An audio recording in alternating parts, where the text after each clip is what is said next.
अपन शांतिपूर्वक तरीके से अपनी जो मांगे हैं, जो संविधान में निहित है, और ये हमारे पुरखों ने लड़ झगड़ के अपना त्याग बलिदान दे के ये मांगे अंग्रेजों से और तत्कालीन जो संविधान निर्माता थे उनसे जो मनवा के संविधान में निहित की गई है। इन महापुरुषों को नमन करना चाहूंगा। आरक्षण महारैली हमारे आदिवासी इलाके के अंदर आजादी के बाद से लगा के आज तक आरक्षण को लेके हमेशा भ्रम पैदा किया गया, और भ्रम पैदा करने के बाद समय समय पे अलग अलग तरीके की अधिसूचना लाए ये लोग, और अधिसूचना ला के हमारे ही खिलाफ नीतियां बनाई, और हमारे ही खिलाफ नीतियां बना के हमसे तालियां बजाने का काम किया था आज तक इन लोगों ने। ये जो आज कारवा बैठा हुआ है, ये जितने जो गणवीर हैं, हमारे पूर्व वक्ताओं ने जो बात रखी, एक 2013 की अधिसूचना सबकी जुबान पे है, सबके दिमाग में है, और जब 2013 की अधिसूचना जारी की अनुसूचित क्षेत्र के अंदर आरक्षण व्यवस्था को लेके, तो हमारे लोगों को बताया गया कि आपके फायदे के लिए है, आपके बच्चे इससे नौकरी लगेंगे, और हमारे पढ़े लिखे तो ठीक है, लेकिन बेचारे हमारे कभी स्कूल नहीं गए, वो माँ बाप खुश हो गए कि अच्छी अधिसूचना आई है, हमारे लड़के कांस्टेबल बनेंगे, हमारे लड़के आरएस बनेंगे, हमारे लड़के डॉक्टर बनेंगे। लेकिन 2013 की अधिसूचना ऐसी थी, 2013 से लगा के आज 2025 हो गया, और इतने सालों के अंदर मैंने हर भर्ती का डाटा निकाल रखा है, लेकिन समय अभाव की बात करें तो मैं 1 या 2 भर्तियों का उदाहरण बता पाऊंगा। अब इन लोगों ने कहा सबसे पहले हम पुलिस भर्ती को ही ले लें, क्योंकि पुलिस भर्ती को इसलिए लेते हैं कि हमारे इस समाज सर्टिफिकेट लगा के पुलिस कर्मचारी अधिकारी बनते हैं, और बनने के बाद अपने आप को 30 मार का समझते हैं, और हमारे गरीब भाइयों को अंदर जेल में डालने का काम करते हैं। सब नहीं करते हैं, कुछ लोग करते हैं। कुछ लोग उस सर्टिफिकेट का कर्ज भी उतारना जानते हैं। साथियों, पुलिस भर्ती की अगर बात करें, पिछले 2013 से लगा के 2013 की भर्ती अनुसूचित क्षेत्र के अंदर 939 पद आए, और हमें मिलने चाहिए थे जो अधिसूचना जो कह रही है 45%, 5%, 50% उस आधार पे हमें मिलने चाहिए थे 423 पद, और मिले कितने? 414 पद। दूसरी ओर इस अधिसूचना में कहा गया कि 50% ऑनर आरक्षित, उसमें किसी भी वर्ग का पात्र अभ्यर्थी उसमें जा सकता है। लेकिन हुआ क्या?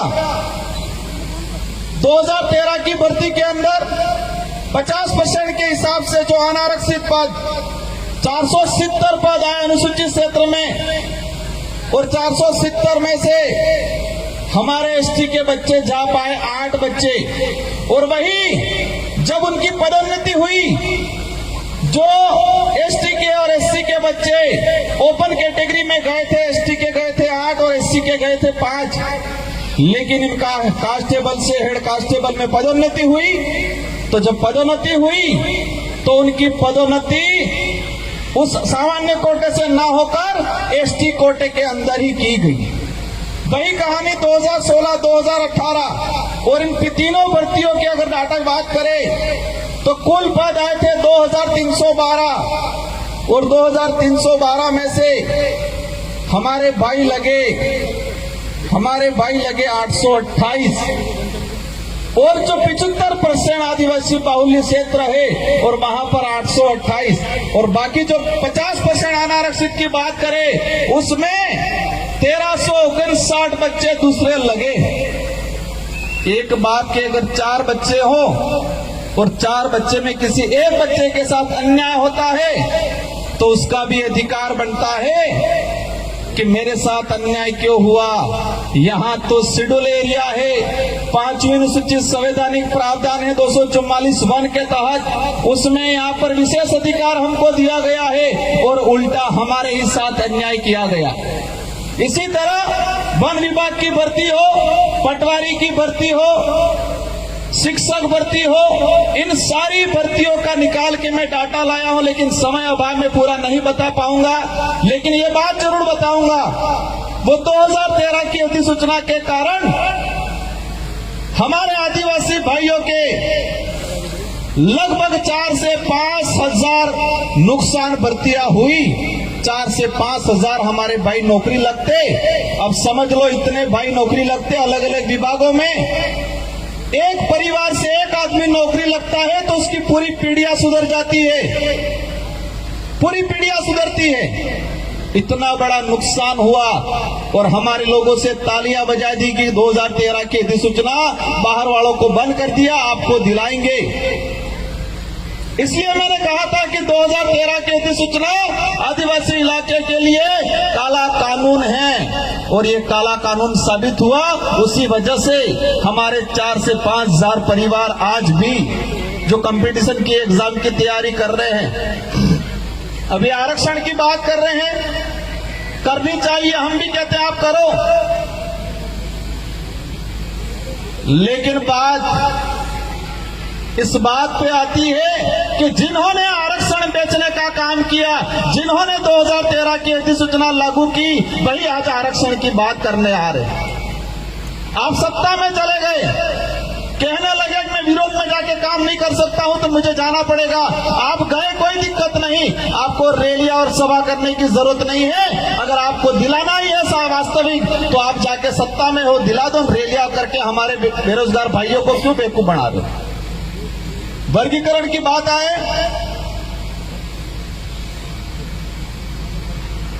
सुप्रीम कोर्ट का जजमेंट आया, हरियाणा का एक मामला था एससी समुदाय से, और सुप्रीम कोर्ट ने एसटी एससी दोनों के लिए थोप दिया गया कि वर्गीकरण करेंगे। और हमारे भोले भाले भाइयों को फिर गुमराह करना शुरू कर दिया, कह दिया कि मीणा को अब नहीं मिलेगा, अब भिलो को मिलेगा। उधर इलाके में कह रहे अब तुमको नहीं मिलेगा, अब सहारिया को मिलेगा। फिर कह रहे इनको नहीं मिलेगा, अब घराचियों को मिलेगा। उपवर्गीकरण करना है और उपवर्गीकरण राजस्थान के अंदर है। राजस्थान के अंदर उपवर्गीकरण सहरिया बारा के अंदर एक ही जिले में एसटी को 2 भागों में डिवाइडेशन करके रिजर्वेशन दिया जा रहा है। 25% शहरी आदिम जाति को और 6% वहां के एरिया आइडेंटिफाई किया है, उसमें भील भी है, उसमें मीणा भी है, उनको 6% दिया जा रहा है। राजस्थान के अंदर एक 12% मिल रहा है। एक सहरिया के अंदर 25% शहरी आदिम जाति को मिल रहा है और 6% उसी इलाके के अंदर रहने वाले अन्य एसटी को मिल रहा है। और हमारे शेड्यूल एरिया के अंदर फिर 100% की बात वे करें और वो 100% ही मानो। सद्भावी कौन है? सद्भावी का अर्थ हम हर समाज का, हर वर्ग का मान सम्मान करते हैं, लेकिन कोई हमारा हक खा ले, गरीब का हक खा ले और तब हम चुप नहीं बैठ सकते। आज वर्गीकरण की बात आ रही है, हम भी कह रहे वर्गीकरण होना चाहिए। जो गरीब परिवार को नहीं मिला उसको मिलना चाहिए, लेकिन कैसे मिलेगा, कैसे दिलाना है, वो हम तय करेंगे। आदिवासी बाहुल्य क्षेत्र के जितने जो जनप्रतिनिधि है वो तय करेंगे और वो तय करके टीएससी में भेजेंगे और ट्राइबल एडवाइजरी काउंसिल राज्यपाल को भेजेगी और सारे राज्यों के राज्यपाल महोदय राष्ट्रपति को भेजेंगे। इसके बाद तरीके से लागू हो। अगर वर्गीकरण करना है, रेगिस्तान इलाके के भाई बहन कर रहे, डिटेल्स दे दो क्षेत्रीय आधार पे, अनुसूचित क्षेत्र में क्षेत्रीय आधार पे दे दो, और शहरिया हमारा हाड़ोती वाला इलाका और फिर गैर अनुसूचित क्षेत्र वर्गीकरण करना है, क्षेत्रीय आधार पे कर दो तो कोई समस्या भी नहीं आएगी, न कोई लड़ाई होगी, न जातियों में बांटा जाएगा। अधिसूचना के आधार पे राजस्थान के अंदर 12 से 16 प्रकार की जातियां हैं। कितने भाग बांटोगे आप? ये लड़ाई करने का एक तरीका है। और जब इतना 12 भागों में आरक्षण बढ़ जाएगा, फिर रोस्टर का क्या होगा? क्या होगा रोस्टर प्रणाली का? अब हमारे जो गरीब भाई आए उनको बेचारों को पता नहीं रोस्टर क्या होगा।